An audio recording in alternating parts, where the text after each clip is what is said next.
The church doors were still trembling from the echo of hurried footsteps when the whispers began to rise like a storm. A bride stood frozen at the altar, her veil trembling with every shallow breath, her eyes fixed on the empty space where the groom should have been. The guests shifted uncomfortably, confusion turning into murmurs, murmurs into judgment. And just as the truth began to spread, that he had run, that he had chosen to disappear rather than say, "I do," another man stepped forward from the shadows of the crowd, his face pale but determined, his small daughter clinging to his hand. No one expected what he would do next. Before we continue, if you believe in kindness, second chances, and the quiet strength of doing the right thing even when it's hardest, take a moment to like, comment, share, and subscribe to The Kindness Chronicles. Your support keeps stories like this alive. The man's name was Daniel, and though many in the room knew him, few truly understood the weight he carried. He wasn't the one meant to stand at the altar that day. That honor had belonged to his younger brother, Aaron, the charming one, the golden child, the one who always seemed to glide effortlessly through life. Daniel, on the other hand, had learned early that life didn't offer smooth paths to everyone. Widowed at 32, left to raise his daughter Lily alone, he had grown into someone quieter, steadier, shaped by loss and responsibility in ways Aaron had never been. Daniel had watched from the second row as the ceremony began, his heart full of cautious hope for his brother. He wanted Aaron to be happy. He wanted something in their fractured family to finally feel whole.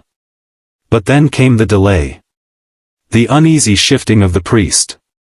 The nervous glances exchanged between guests. And finally, the hushed, devastating realization that Aaron was gone, not late, not stuck in traffic, but gone. The bride, Emily, stood like a statue carved from Heartbreak. Her hands trembled, clutching her bouquet as though it were the only thing anchoring her to reality. The humiliation was immediate and suffocating. Guests looked at her with pity, with curiosity, with the kind of silent judgment that cuts deeper than words. Daniel saw it all, and something inside him twisted painfully. He knew Emily, though not deeply. She had always been kind to Lily, always offering a warm smile or a gentle word. She had believed in Aaron completely, loved him with a sincerity that now seemed tragically misplaced.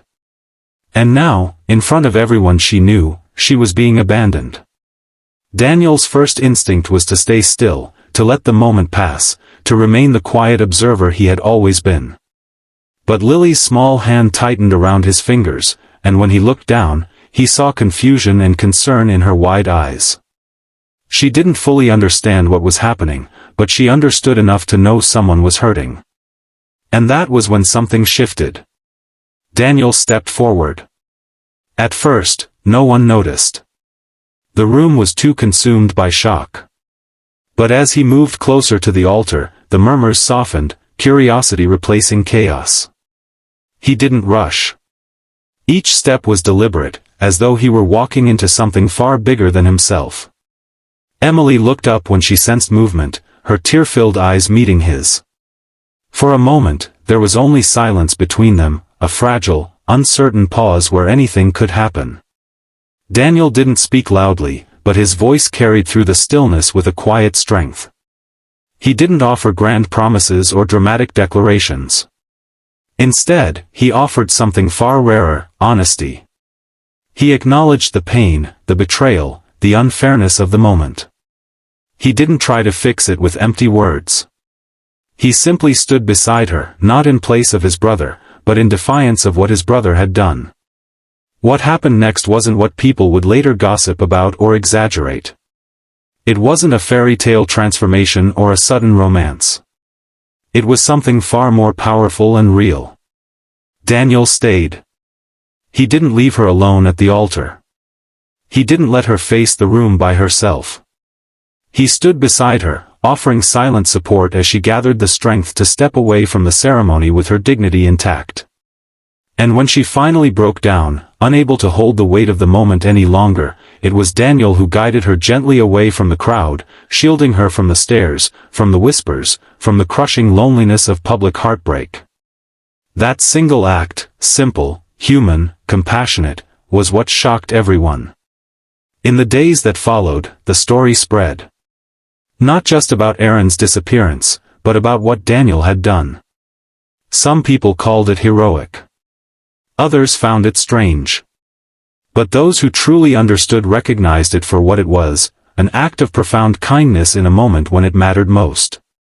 Emily retreated from the world for a while. The embarrassment, the betrayal, it left scars that weren't easily healed. But Daniel didn't vanish like his brother. He checked in, not intrusively, not expectantly, but consistently. Sometimes it was just a message asking if she had eaten. Sometimes it was dropping off groceries without waiting for thanks. And sometimes it was simply sitting in silence, offering companionship without pressure. Lily, with her innocent warmth, became an unexpected bridge between them. She didn't see Emily as the bride who was left. She saw her as someone kind, someone who smiled at her, someone who deserved happiness. And in her simple way, she reminded both Daniel and Emily that life, even after heartbreak, could still hold moments of light. Weeks turned into months. Emily began to rebuild, slowly at first.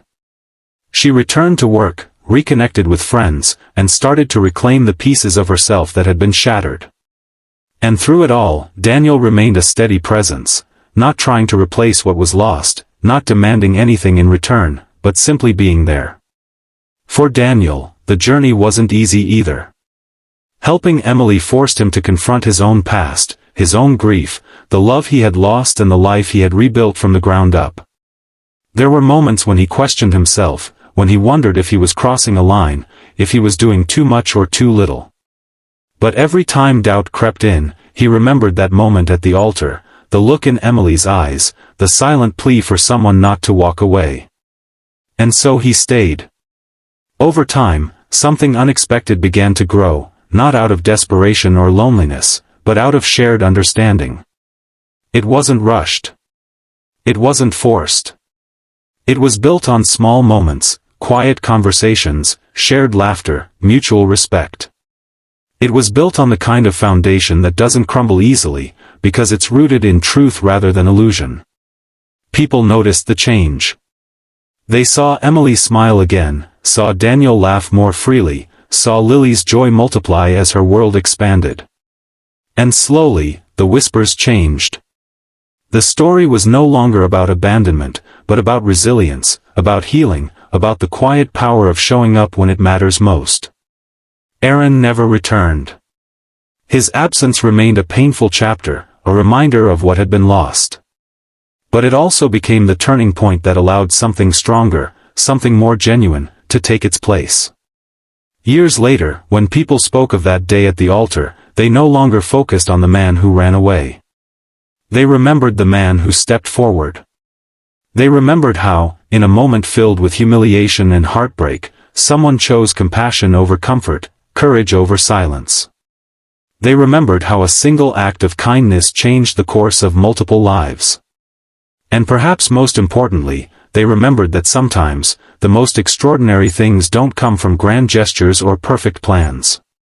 They come from simply refusing to walk away when someone needs you the most. As this story comes to an end, if it touched your heart in any way, if it made you believe a little more in kindness, in second chances, in the quiet strength of doing what's right, please take a moment to like, share, and comment. Your engagement helps these stories reach others who might need them.